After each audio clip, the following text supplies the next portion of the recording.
All right, everybody. Now, while that's being passed around, we can go ahead and open our Bibles. Open up to Daniel chapter 5. Daniel chapter 5. We're going to begin verse 16. That's where we left off last week. Daniel 5:16.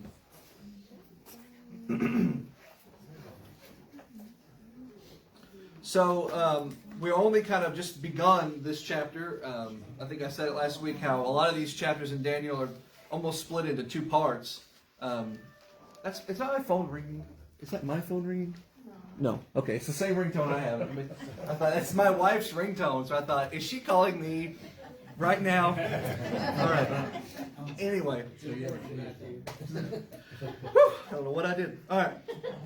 Anyway, most of these chapters are split in half, where the first half is some supernatural thing is unexplained and it causes a ruckus, and then the second half, Daniel kind of comes in and explains what's going on and how it applies to the overall theme of the book, whether that's a prophecy he sees and is interpreted, or as in this case, the king or the regent, the leader in charge, experiences something, then Daniel has to come in and explain what it's all about. So we've kind of got the beginning of that first part of it last week, where Belshazzar has experienced this vision. And just to catch you up for the first 15 verses, he was having a big lavish party. He is the Babylonian ruler, co-regent with his father who is away, and so he's ruling over Babylon. He's a de facto king, and he is exercising great carelessness and recklessness with his power. He's having a big drunken party, and he's had all these people over in this big hall, and he's ordered all the vessels, the objects that were stolen from the Jerusalem temple when Babylon conquered Judah to be brought in so they could eat and drink from them and just make sport out of God and all of his sacred vessels. So that's what happened. In the middle of all of that, this hand, and not even a hand, just the fingers, a part of a hand, appears and starts writing words on the wall next to the king. And of course, as anyone else would, he flips out and he calls all of his wise men to come in and say, what do these words mean? What has happened here? Tell me what it means. Tell me the interpretation. Explain this to me. And if you do, I will reward you greatly, yada, yada, yada. Well, he brings in his wise men, and as has been a theme in this book, they're all a bunch of losers. Not a one of them can explain what anything means, why they're still on the payroll after all these years, I don't know. But they all just end up saying, I don't know. And so it ends up where his grandmother, the so-called King Belshazzar's grandmother, is the wife of the late Nebuchadnezzar, who we already read about in chapters 2 and 4, in particular in chapter 3. Where Nebuchadnezzar in chapter 2 had a great vision he didn't understand, called his wise men, they couldn't make heads or tails of it, brings in Daniel, and Daniel can figure it out. Chapter 4, he has a dream, he can't figure it out, his wise men he calls in, can't make heads or tails of it, calls in Daniel, Daniel figures it out. So his wife, mindful of that, says, have you tried Daniel? He's still here, he's still around. You've called in all your wise men, and they can't figure it out, make heads or tails of it. Well, it just seems like a setup for Daniel to come in. And so Daniel has now come in, where we pick up in our study of it. And notice what the king says to him, verse number 16 of Daniel 5. I have heard of you, he says to Daniel, that you can make interpretations and dissolve doubts.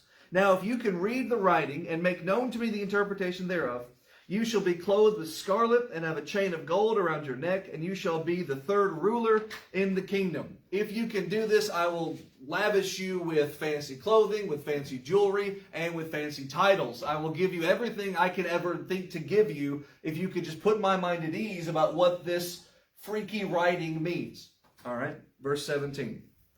Then Daniel answered and said to the king, let your gifts be to yourself and your rewards to another. Yet I will read the writing unto the king and make known to him the interpretation. Now, just to jump to the very end of this, Daniel is, as you could probably guess, going to be able to figure this out, provide for the king the answers, and is going to be offered by the king the lavish things that was promised. And Daniel's going to take them. At least he's going to take the position of power that is offered to him. Whether he takes the scarlet robe and all the jewelry, I don't know. But what he says here is basically this: I'm not doing this for the money. I'm doing this because God has called me and given me this ability to use, and in this case, to stand before your court and tell you what he is saying to you. So, yeah, he kind of says no thank you here, but that doesn't mean that he is opposed to all of it on principle. It's more like, I don't want you to get the idea that I'm only giving you this because I want money. This is coming from my service to God. All right, so I'm going to give you the writing, and I'm going to make known to you the interpretation. Verse 18. O king, the Most High God gave Nebuchadnezzar, your father, it's technically his grandfather, but ancestor, your, forebear, a kingdom and a majesty and glory and honor. So instead of jumping right to the writing and what it means, he'll get there. He starts with a history lesson. Why? Because it plays into what the writing means and why it is written that way. If he just said what the 4 words mean, 2 repeated words, a third and fourth word, if he just said what they meant and walked away, he would make no sense. It would just be, I'm not going to tell you, don't spoil it. He would just say what it means and then he would just walk away. Well, that's not going to help. So you want to know the interpretation, you want the application, you want the understanding. Well, that requires some context. And that context starts with your ancestor, Nebuchadnezzar, to whom God gave a kingdom, majesty, glory, and honor. Now, if you were to dig up Nebuchadnezzar and ask him, he would tell you, Nebuchadnezzar, won for himself a kingdom, majesty, glory, and honor. I did all this, he would say. I accomplished all that. Look at all the lands that I have conquered in my empire of Babylon. Daniel reframes the entirety of Nebuchadnezzar's historically magnificent, powerful, resume booming accomplishments. He entirely reconfigures it as just something God gave you because he was feeling like it. Everything you could ever accomplish was given to you by God. Conversely, every pitfall you've ever fallen into is either because you disobeyed God and he put you there, or God wanted to teach you a lesson and God wanted to strengthen you and try you and make you stronger. Either way, everything, as he's going to say later, all of your ways, his and yours and everyone else's ways, are in his hands. And that comes all the way down to whether you are just a peasant who won't accomplish anything by the world's standards, or you're a king, pauper or king, who can accomplish as much as an emperor over the mightiest empire of his day. Either way, what you have, God gave you. And that is certainly not the way Nebuchadnezzar would have thought of it. That is guaranteed not the way that Belshazzar would have been brought up thinking about it. Because he's not technically the king yet, but he's going to be once his daddy dies. And right now he's ruling as a king, so he's got all the power and authority anyway. He certainly hasn't been raised to think this is all just something that was handed to you. He's been raised to think we earned this, we conquered this, and we control this. It's us, us, us, us, us. And Daniel says, no, it all starts with God. God gave you all this. Verse 19. And for the majesty that God gave Nebuchadnezzar, all peoples, nations, and languages trembled and feared before him. In other words, Nebuchadnezzar would say, look at all that I've accomplished, to the point that all of these people and nations and languages trembled before me. And Daniel just adds one little thought to the prologue of that. And he says, because of the greatness that God allowed you to have, all these people, nations, and languages trembled before you. It's that one little distinction that if you miss the whole boat. You miss everything. You focus on self and what you've accomplished, and you miss what you have God gave you. And Daniel says, look at what everyone was doing and thinking about Nebuchadnezzar, and see that as something God allowed to happen. Middle of the verse 19. They all trembled and feared before him, whom he would slay, and whom he would keep alive, and whom he would set up, and whom he would put down. Every victory, every defeat, every act of mercy, every act of vengeance, everything that Nebuchadnezzar ever did, in the mind of Daniel, the messenger of God, he frames it solely as God's doing. When you move the king on the chessboard, and, well, let's not use a king. You shouldn't move a king on the chessboard. You move a bishop across the chessboard and you take someone's pawn. You praise the bishop for his strategy? No, you praise the guy who put the bishop there. Nebuchadnezzar, look at all of your conquest. But God is moving you where he wants you to go. God is the chess player here. You're not even playing checkers. You're just a piece on the board. Now, we'll get to free will, because that's where everyone jumps in and says, does that mean there's no free will? We'll get there from a phrase he's going to use in a little bit. Verse 20. But, after having said all that, but when Nebuchadnezzar's heart was lifted up, and his mind hardened in pride, he was deposed from his kingly throne, and they took his glory from him. So this is Daniel chapter 4. We studied this a few weeks back. Nebuchadnezzar has the dream of the big tall tree that everything is, satisfied under, and it represents him and the greatness of his kingdom that God gave him. And the idea was supposed to humble him with the understanding that if he wasn't humbled, God would cut that tree down and shackle it and reduce it and diminish it. Well, you fast forward a year and he is not humble. In fact, he's even more arrogant than ever. He's walking around, as though he's the greatest thing ever. He's the bee's knees, and he says, aren't I just the best? And that's when God strikes him down as he said that he would. So the whole idea behind Nebuchadnezzar being humbled in chapter 4, the lesson to learn is told for you here in 520, which is he got hardened with pride and was set down. His heart was lifted up, and so he was knocked down. In other words, Nebuchadnezzar should have been thinking, look at all that I have that God gave me. But it's so easy for people just to stop with the words, I have. And they don't add to that God gave me. And you don't have to be a king with a kingdom. You don't even have to be an adult with a house. You can be anyone with anything. And if your idea is, look at what I have, and if your heart is not set to that God gave me, don't expect to have much for very long, because that's almost always when God jumps in to smack some people down and to humble some people to the ground. And that's the way he contextualizes Daniel 4 here. In 520, because his heart was lifted up and his mind was hardened with pride, God deposed him, set him off of his throne, and they took his glory from him. Verse 21. And he was driven from the sons of men. His heart became like the animals, and his dwelling place was with the wild mules, and they fed him grass like an oxen. His body was wet with the dew of heaven, till he knew that the Most High ruled in the kingdom of men, and appointed it to whomsoever he will. God's punishment, as we read in chapter 4, was for this temporary insanity to take over the king, and it lasted as long as God wanted it to last, until he learned the lesson, which is given for you once again at the end of this verse 21, that he would know that the Most High is the ruler in the kingdoms of men. Not Nebuchadnezzar, but Nebuchadnezzar is just sitting on the chair that God gave him to sit on. And he won't sit on it forever. And to prove that, to illustrate that, to remind him of that, he knocks him off of it for a little bit, and then puts it back on. Just like you put a kid in timeout, just to show him who's boss and remind him who calls the shots in the house. You put him in timeout, and then let him get back on his throne. So, that's how Daniel starts. I called you here to tell me what these 4 words mean, and I got a history lesson. A history lesson, you have to be certain a form of it Belshazzar would have learned. He would have known. Probably it was just framed as, and then your grandfather had a little episode, and he had to stop ruling for a while, but he got over it, he got better. They turned him into a nuke, but he got better, and then he came back onto the throne, and all was well again. It didn't last, didn't take away his kingdom, so clearly he shrugged it off because he's so great. I doubt it was contextualized to the young up-and-coming Belshazzar as the Jehovah God of the Judeans humbled him for not respecting him. I don't think that's the case based on the way he acts in this text. But that's what happened. We already read that in chapter 4. So he would have been somewhat familiar with it, but not of the particulars. And we'll see that, in fact, here in a little bit. Verse 22. And you, his son, grandson, whatever, O Belshazzar, you have not humbled your heart, though you know all this. You are aware of what happened to Nebuchadnezzar. Again, probably not the Jehovah part. They probably left that part out. But you at least knew that the almighty great King Nebuchadnezzar had a period where he didn't look so almighty and great.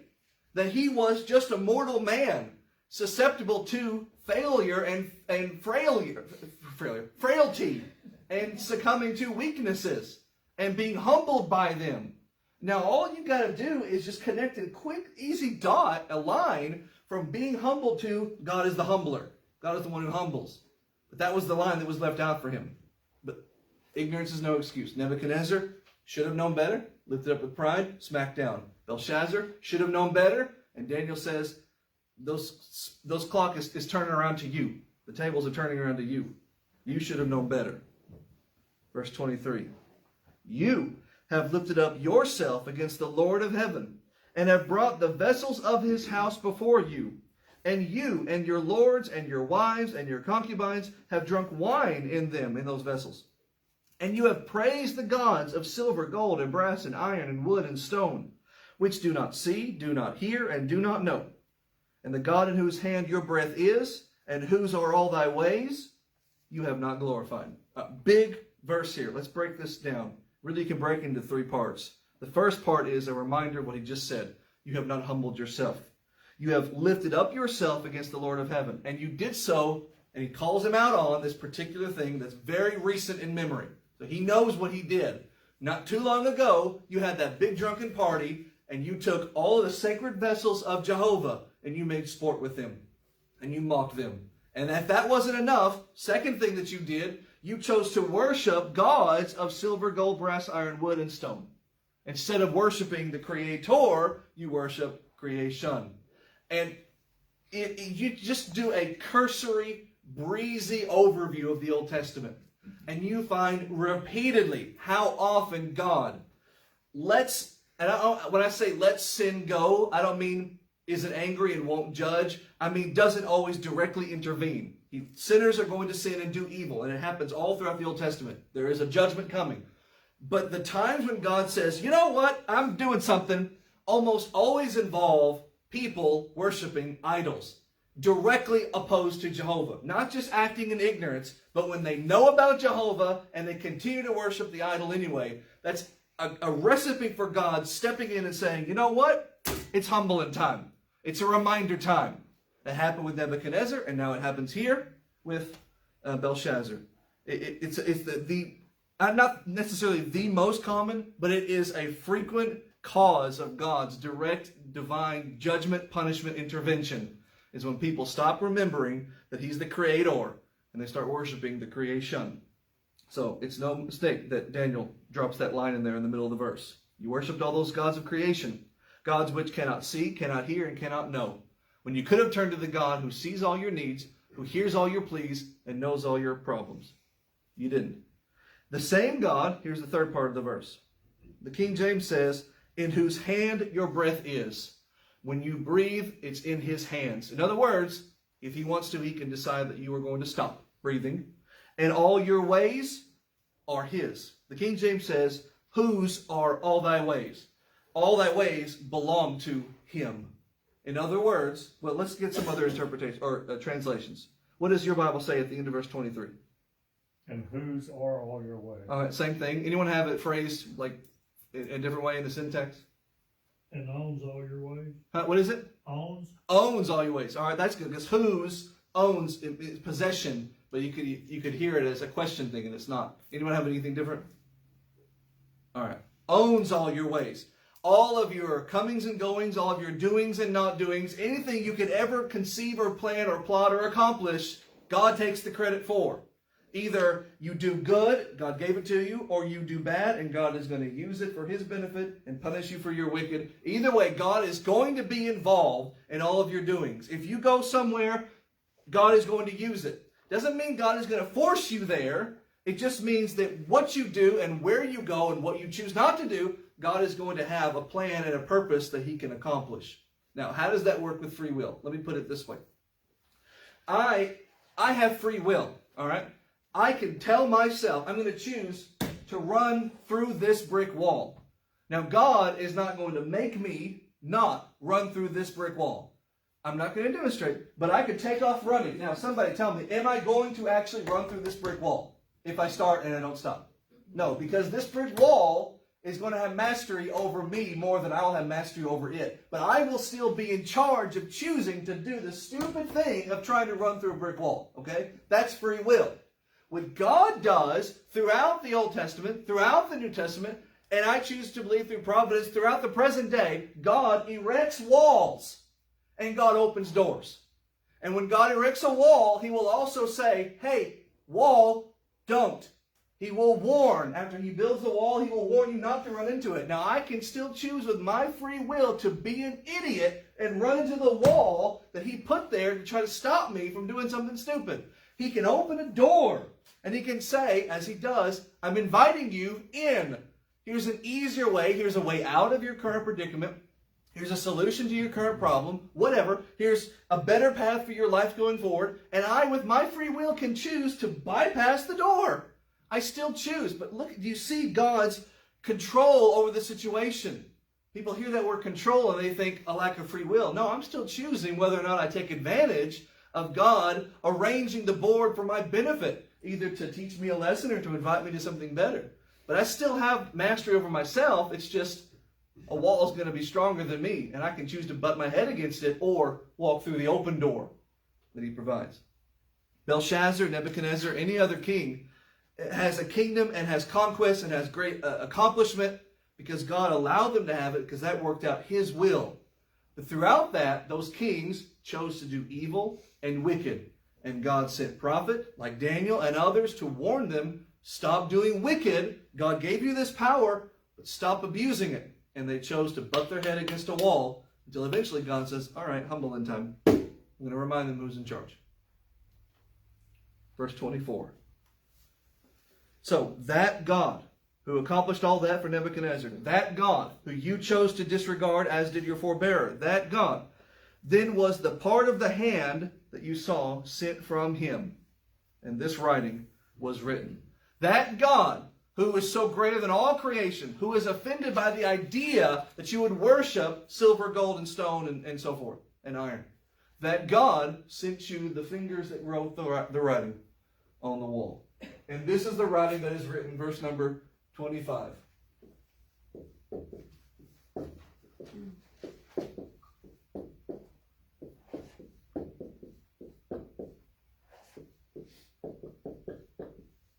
Somehow I just kept getting higher and higher.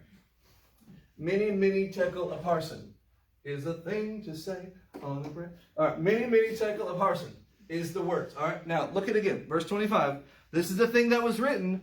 Many, many tekel a parson. Is that what everybody's Bible says? Well, there's no. No, I don't have the up Parson without the U. What do you just have?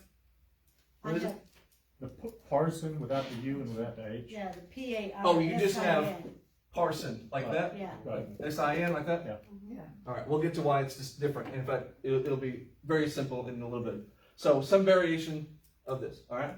Now, I should point out, these, obviously, this is English, all right? But the words are Chaldean. But I would remind you, if you go all the way back to verse number 8, when the words are first written on the wall, nobody could read it, no one could understand it. He calls them the wise men. What, they don't speak Chaldean in Babylon? That's like, you don't speak English? This is America. Not to sound, America, but that's, you don't speak, it's the language. You don't speak Chaldean? We call you wise men? So either, what Daniel did is he translated what the words were, if they were written in a language they couldn't read, or they were written plain and clear and simple Chaldean, but God obscured what they were. He hid it, as God has done on other occasions, like when Jesus met those men on the road to Emmaus at the end of his resurrection account. He obscured his face so they couldn't see him. Well, if he can hide his face, he can hide many and tickle in a person, right? So God could have made it so they couldn't see, so that Daniel could. One thing or the other. Either way, here are the words, and Daniel says, here is what they are. Now I'm going to tell you what they mean, and then I'm going to give you the application. He's going to preach him a sermon. This is what sermons are. I'm going to tell you what it is, I'm going to tell you what it means, I'm going to tell you what you got to do with it when you go home today. That's what Daniel's going to do here. This is, verse 26, the interpretation of the thing. Many. The word many, let's do it like this. It's used twice. Means to number. All right? To number. But if like we go all the way back, like I said before we gave the history and the context and the point, if you just said, oh yeah, I can read it, means number, and walk away. Okay, but what does that mean? I know what it means, but what does it mean? So what is it? Who cares? Number. So then he gives the interpretation. Look at the rest of the verse. God has numbered your kingdom and finished it. That's the King James Version. The word means to number. The application of the word is God has designated the end time of your kingdom. God has said your kingdom is about to come to an end. Babylon is about to be done. God has numbered your kingdom and decided when it's done. Now, it's written twice. It's written twice for, as far as I can tell, one of two reasons. If you have a third option and you think it's good, by all means share. One of two possibilities. Either it's just emphasis sake. Numbered are your days. Something like that, which that's perfectly normal in the Bible times. Or it's saying something like, God has numbered your days and your numbers are done. It's putting a bookend on it. You have numbers that are counting down and God sees the last number that you're circling down to. Or I guess, look at it like this. You have 100 seconds we're counting up from 0. You have 100 seconds and you're on number 78, 79, 80, 81. Time's running out, in other words. It's one or the other. Either way, number. God has numbered your kingdom and finished it. Next word is tekel, which means to weigh. What? I thought it was Gucci good. No, that's tickle. All right, we don't need anything more from the peanut gallery. To weigh. All right. Well, that's just the meaning of the word. He could just say it's number weigh. See you later. No, but he needs to give the meaning, as he says, the application. So tekel, you are weighed in the balances and found wanting. You can imagine. We don't do this anymore, but in the ye olden days, you'd go to the grocer and you'd have the scale and you'd want to buy, I don't know, this is before my time. You'd go and you'd say, I want a bushel of grain or something. I don't know how this thing goes. Potatoes. Potatoes? All right. And so they would weigh the potatoes. Why? To pay for them. To pay for them, obviously. They sell them per pound. And they would sell them per pound. Put them in the bags and print them. Yeah, so I know all this. So, and then they would weigh. But the idea is, you have been weighed in the balances of justice, and God has said it's uneven. You haven't acted just and righteous enough to balance the scales. Now, by the way, not a one of us have, okay? God could weigh all of us in the balances, and has weighed all of us in the balances, and found all of us wanting. That's just an old-timey way of saying Romans 3:23. All have sinned and come short. All have sinned and have not been able to bridge the gap between us and God. And thus Jesus closes the gap. So what he says to what he says to Belshazzar could be said of all of us. It's just, hey, he's the guy in the spotlight. He's the guy who had the power that God gave him. He's the guy who didn't take advantage in the right way of what God gave him. So he's under the hot seat, on the hot seat. So, weighed. You've been weighed in the balances and you've been found lacking, wanting. All right? Finally, the last word. It's also Perez. Does anyone have Perez? I think it says it here in verse 28. I have Perez in 28. But you don't have it right earlier in 25, right? No, it's Parson earlier. Everybody's translation, I think, is going to do that. We're going to have one word and then Daniel suddenly changes it. The only answer, it's a simple thing, all right? What is this word? Now, if you want to pluralize it, what does it look like? Parties. Where did the IES come from? What is this word? Hang on. I think I got that right. All right, and how do we shorten it? Where did G come from? All right? All languages are stupid that way. The Chaldeans are no exception. So you have just, it's just a variation of the same word. Okay? Perez, a parson. It's not Farson, PH make F sound. No, it's parson and parson, Perez. It's all variations of the same word. That's just language. You'll get that. It's not any contradiction or anything like that. The word means, what am I using? Blue? The word means to divide. All right. So again, Daniel could say, yeah, it's number, weigh, divide. But that's leaving me with no answers. It means numbered are your days, or numbers, and your numbers are running out. Because you've been weighed in the balances and found wanting, your kingdom is divided. And it will be given, verse 28, to the Medes and the Persians. That makes sense? Now here's Johnny Cash. Quote, well, the Bible tells us about a man who ruled Babylon and all its land. Around the city he built a wall and declared that Babylon would never fall. He had concubines and wives. He called his Babylon paradise. On the throne he drank and ate, but for Belshazzar it was getting late. For he was weighed in the balance and found wanting. I'm not going to sing it. His kingdom was divided, couldn't stand. He was weighed in the balance and found wanting. His houses were built upon the sand. Well, the people feasted and drank their wine and praised the false gods of his time. All the holy things they scorned and mocked, but suddenly all their mocking stopped. For on the wall there appeared a hand, nothing else, there was no man. In the blood the hand began to write, which that's not accurate, and Belshazzar couldn't hide his fright. For he was weighed in the balance, blah, blah. Well, no one around could understand what was written by the mystic hand. Belshazzar tried but couldn't find a man who could give him peace of mind. But Daniel the prophet, a man of God, he saw the writing on the wall in blood. Not accurate.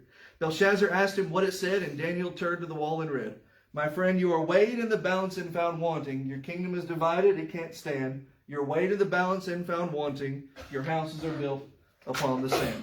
Whew. Johnny Cash, 1957. Belshazzar. I was wondering who was saying that. Yeah, I said now here's Johnny Cash. Oh, I didn't. You gotta keep up. You're thinking of funny one-liners while I'm teaching. I was just checking.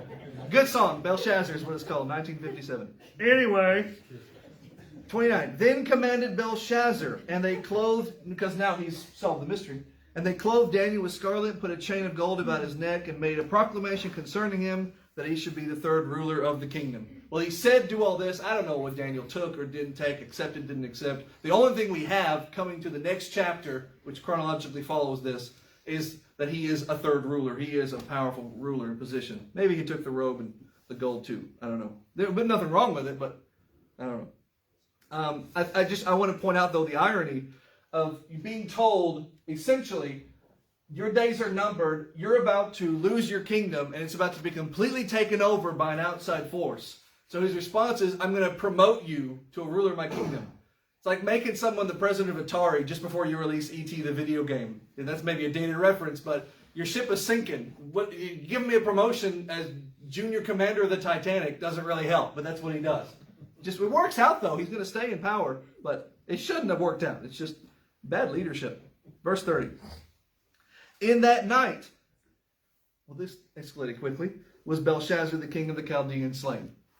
Well, what happened? According to history, and that's not Bible history because it doesn't go into details, but Herodotus, the Greek historian, says that the Persians invaded and attacked and led an attack that ended up them breaking into the palace of the king, killed the personal security. They were helped by turncoats in the Babylonian army, killed the king, and killed any nobles that were in the palace at the time. It was just a takeover, and thus the Medo-Persians, as you're about to read, took power.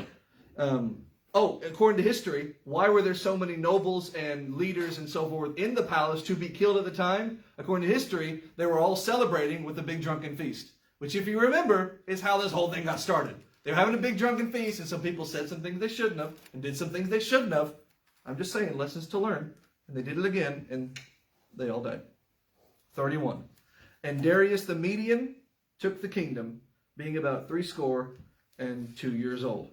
So Babylon is overthrown, and it leaves a vacuum of power. I'll erase this later. And it's filled by the Medo-Persian Empire, which at this point is still just kind of a dual monarchy that's ruling together. Darius the Median takes over, but soon the Persians are going to be the dominant force. But anyway, Darius the Median is likely, not confirmed, but if you're looking for history, names and things, Gobreus is another name for him.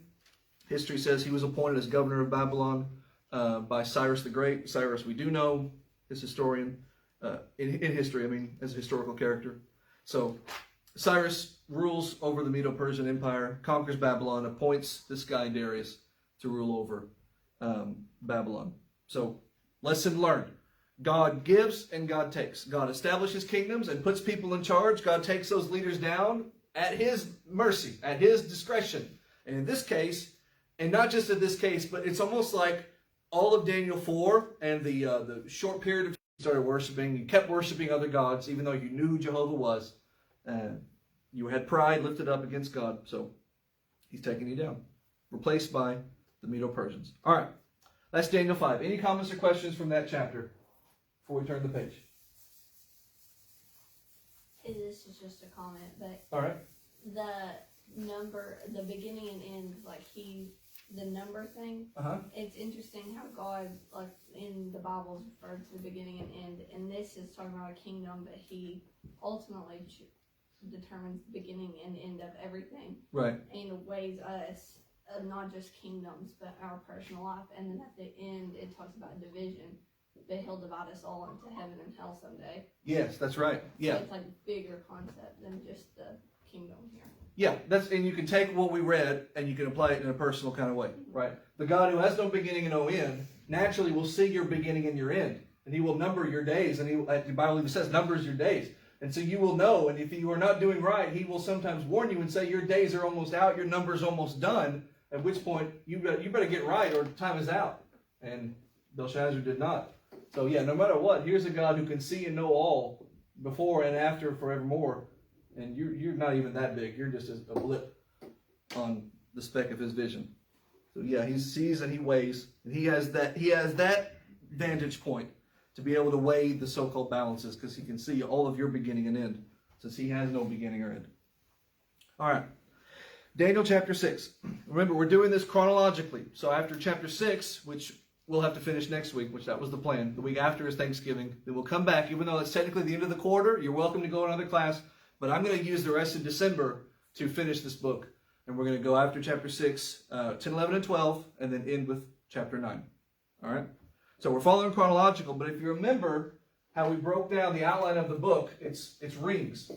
So the beginning of the book and the end of the book cover the same idea. Going into exile, promises to come out of exile. You have in the middle part of the book the protection of the faithful people of God. Chapter 3, chapter 6. You have in the more of the middle of the book the prophecies and visions of the kingdom. Chapter 7, chapter 2. And then you have in the dead center bullseye, chapter 4, chapter 5, God raises and lowers kingdoms at his own discretion. So that kind of outline isn't chronological, but chronologically, chapter 6 follows chapter 5, so it's not really a headache. All right, chapter 6, verse 1. Because I went through that really quickly. So chapter 6 ties in with chapter 3. We've already studied chapter 3. Chapter 3 is God delivers the faithful, in that case, from the fiery furnace. Chapter 6, God delivers the faithful, in this case, from, we'll find out, the lion's den. 6:1. It pleased Darius, same guy as before, to set over the kingdom of Babylon 120 princes, which should be over the whole kingdom. So, new leader, new government, new arrangement of distribution of power. So he's appointing all these people to rule, and he's just going to be the rubber stamp guy. All right.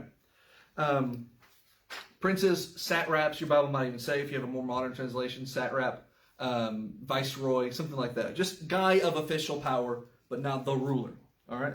Now, in other words, you've got Darius here, 120 guys down here, all the peasants down here who get no say in anything. But there's going to be 3 who are going to be in charge of them.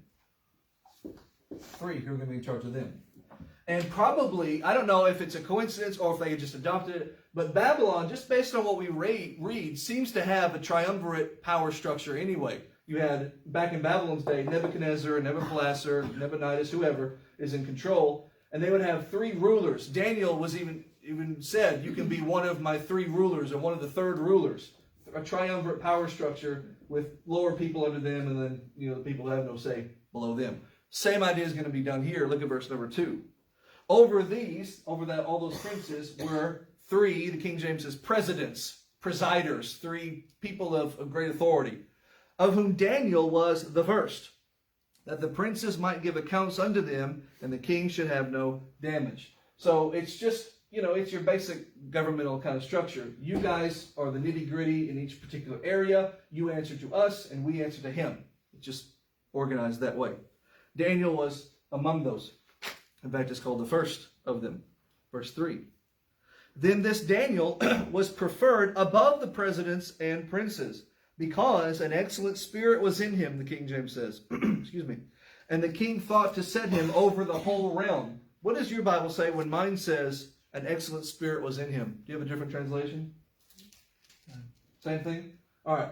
He looked at Daniel and he saw a man of great character, a great quality, great, not just personality, but a person who was trustworthy to do what he wants to do, because he's taking this triumvirate power structure and he's thinking about completely upending it so that you don't have 3 of equal power, but you have 1 who is higher than the other 2, who answers directly to the king. Basically, this whole thing, it's all us all doing so the king doesn't have to do anything except just get his feet, rubbed and eat grapes from, people who hand him grapes. So this is just a way to say, hey, I trust this guy the most to handle all of the details. So he can be in charge of them, and they can be in charge of them, and they can, be in charge of everybody else. And I'll just sit there and I'll say, rubber stamp, rubber stamp, rubber stamp. And that's Darius's idea, and it's going to completely backfire by the political manipulation of the people. So, Daniel, because he had those qualities, he's thinking about putting him in charge of everybody. Verse 4. Then the presidents and the princes sought to find occasion against Daniel concerning the kingdom, but they could find no occasion or fault, because he was faithful, neither was there any error or fault found in him. So, you can imagine what these two guys in particular, these guys really aren't changing much, but they're in on it. They're in on it. But these guys would have a legitimate reason, from their perspective, to want to destroy Daniel. Because no one's ever been a politician who hasn't thought about who they have to stab in the back next to be a more popular politician. So here's Daniel, who is being considered to a position that would elevate him above them. So their first instinct is not to congratulate him or throw him a party. Their first instinct is to shiv him in the back. And thus they say, we need to find a reason against him concerning the kingdom. We need to find something he's doing that's against the law that will make the king, the ruler, in other words, want to not do this and not give Daniel more power than he already has. It can't just be he doesn't tip his waiter. It has to be something against the kingdom. Something that is going to say, look, Daniel does not regard the king. And really what they're going to do, and we'll have to get into it next week, is they're going to say Daniel is going to put God over the king. And if Daniel's going to put God over the king, well, we can use that in some way against him. I'll get to that in a second, but, well, no, I'll get to it right now because we have 5 minutes. I want you to just think for a second what their plan is and what it hinges on, okay? We're going to get to the details as it goes on next week. But their entire plan hinges on the belief that if we put Daniel in a situation where he has to choose between God and country, he will choose God. And if Daniel chooses country, the whole plan fails. All right? The only way this works in their mind, the only way we're going to get him is if we can get him to choose God over country. And they have such a confidence that Daniel would choose God over country that they go along with this whole plan, which involves deceiving the king, which could be their death if they're caught. They are that certain that they can get away with this based on the certainty that Daniel loves God more than country. Now, could that be said of you? Could that be said of me? Could someone think about me, if he was forced to do it, he would side with God over his land? That if he was forced to do it, he would always choose God, even when it was inconvenient nationally. Could that be said of me? Because I guarantee you it was said of Daniel. Of all the people to think it was his enemies, unbiased, biased against him, in fact, go the other direction, who thought, that's Daniel. Now, how can we use that? And it says a lot about their negative character, that they want to use his righteousness against him, but it says a lot about his righteousness, that it was seen and so certain that they thought they could use it against him. That's remarkable. Am I wrong? I don't think so. Verse 5. That's everything I just said is in verse 5. Then said the men, we cannot find any occasion against Daniel with regard to his conduct toward the king, except unless we found it against him concerning the law of his God. The only thing we could do is find a way to use Daniel's faithfulness to God and his law against him. And I just want you to, your homework tonight, and come back next week and tell me how you did, is to think to yourself, am I exhibiting certain characteristics that will make people see me first as a Christian and second as an American? Or do they see me as someone who, no matter what happens, that person is going to be loyal to country? Make God your king. Make God, make heaven your country. This is just where you're living for a time. Verse 6. Then the presidents and the princes assembled together to the king, and they said to him, King Darius, live forever, which they always have to say, even though these kings keep dying, they have to keep saying, you'll be the one who lives forever. Verse 7. King Darius, all the presidents of the kingdom, governors and the princes and the counselors and the captains, they've all consulted together. We had this great idea to establish a royal statute and to make a firm decree that whoever shall ask any petition of any god or man for 30 days, unless they make that petition for you, of you, to you, O king, he'll be cast into the den of lions.